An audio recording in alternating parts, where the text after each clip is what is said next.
Hi, my name's Coast and welcome to the PaperThin Place. And here what we do is we look at what we think, how we think, and how that then impacts how we relate to each other. And what we do is we look at conversations around communications, creativity and culture, and sometimes we do that through the lenses of leadership, diversity and art. So this video is a couple of things really. It's a test using this background, but also it's a little bit of an explainer video about why I'm doing this and how I got here. Over the years, I've tried lots of different things. I've tried kind of writing articles, I've tried writing blogs, tried writing a book once even. That didn't go too well. Some of those things have gone well, some of those things not so well. But throughout it all, there's always been a sense of experimentation. And that experimentation's always been part and parcel of where I was personally and creatively.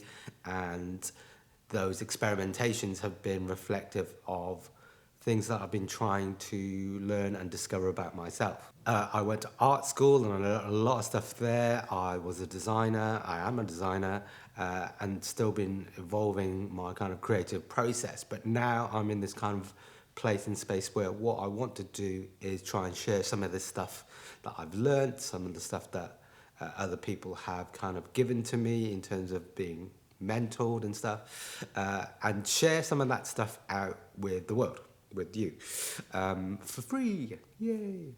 Now, what might be really clear as you watch some of these videos is that I'm not always that clear. For me, kind of working out what I think has been part and parcel of the process in and of itself, but it's definitely been a process that's taken time and evolved over that time. And when I say it wasn't clear, that was evident in some of the conversations that I would have with people. I would literally have conversations with people and they would come to the end of the conversation and be like, I don't know what you mean, or tell me what you want me to do next. And I tell you that by way of just trying to explain that actually this whole editing process, that what we see online or kind of produced through media of various different kinds, that process is hugely edited and hugely curated. Quite often it's constructed, and I don't mean that in a kind of Machiavellian evil genius kind of like way, but it's constructed because it's trying to communicate something. And certainly what I discovered through my own creative process as I was working things out was that sometimes I had an idea and that idea wasn't always fully formed. And when I tried to communicate that to other people, it would often be a struggle because that idea wasn't fully formed and it didn't have a full structure or depth to it. It was just an idea. People would sometimes struggle with understanding what I was trying to say.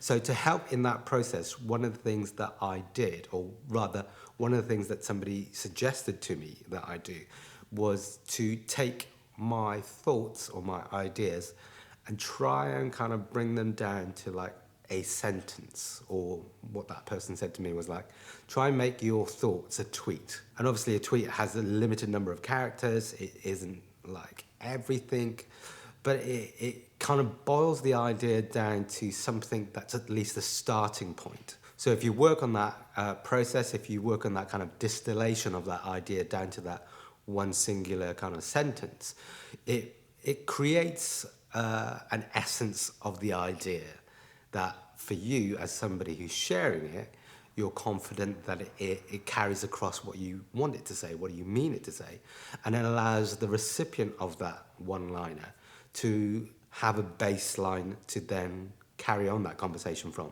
And that bit of advice was probably one of the best bits of advice anybody ever gave me, because it gave me confidence in what I was thinking and processing, yet at the same time allowed some communication and exchange to happen. It allowed that idea, even though it was still being processed, to have a central kind of weight and a central kind of posit. And that was a really helpful thing for me, because probably I wasn't all that confident with my own thoughts and my own ideas. I'd often find myself in rooms with people who I felt were much more eloquent than me, and that kind of was discouraging, kind of was a bit scary sometimes. I'd I'd share what was on my mind, and there would be these awkward silences or a reaction which was much like, So, moving on. And over time, that can be something that's really disempowering. It can be something that really knocks your confidence and stops you from sharing, stops you from engaging in conversations. So, if you struggle with kind of processing your ideas and processing your thoughts, be they creative, be they kind of, thoughts on culture or whatever those things might be, actually just take a little time to process that thought down and boil it down, distill it down to one central idea, one central kind of sentence or tweet. And hopefully what that gives you is a sense of confidence in what you're saying and a sense that your contribution is valid. Because I think sometimes when we lose confidence, when we feel a bit insecure or the words don't come out as well as we would hope, that over time can be a really squashing experience. It can be something that basically over time really knocks your confidence and reduces it. So I just thought I'd share that with you because I think often if we're creative, we can have different processes to other people, and we kind of forget that we're allowed to have different processes, that we should explore our own perspectives and our own ideas in our own ways. And there can be a lot of pressure sometimes to conform to a certain way of thinking or a certain way of expression, and that's not helpful. We're all individuals, and that we have individual kind of perspectives and ways of seeing things, but I think sometimes there is a social pressure where we feel we have to conform to the bog standard way of communicating, the bog standard way of kind of expressing ourselves. And what I love about conversations and communication is that there is a uniqueness to all of us as individuals. And that in and of itself is one of the beauties of conversation, that as we talk to each other, we are exchanging different perspectives. We're understanding new things because people are bringing those things to us in those conversations. And the one last thing to say about all of that is that it was a creative process itself, that actually I didn't nail all of that in one hit and in one kind of session or whatever.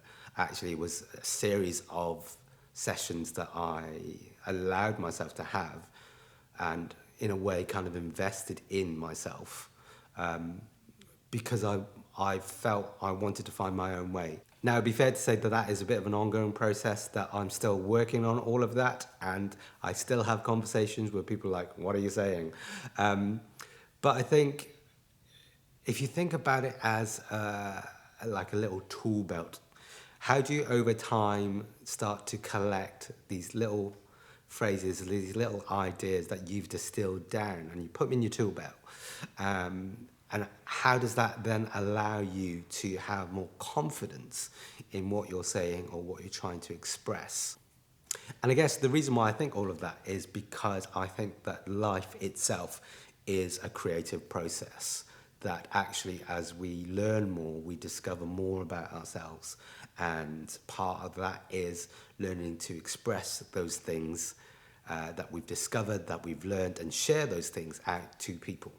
So again, don't worry too much about getting things wrong and right in that. I think, again, that is part of the learning process that hopefully not only as creatives, but as human beings, we're all on. And as with many things in life, some things you'll get right, some things you'll get wrong. But how can you learn and add things to your tool belt as you keep on going? Ultimately, I think that process of kind of distillation really helped me develop confidence in what I wanted to say to people, and allowed me to kind of like be a little bit brave and start doing this sort of stuff. Really, it's like a scrapbook or a sketchbook where you collect those different thoughts and ideas and you put them in your book or tool belt, and that enables you to increasingly have a confidence in your contributions and what you want to say or share. So yeah, there you go. That's a few little thoughts for me about how to develop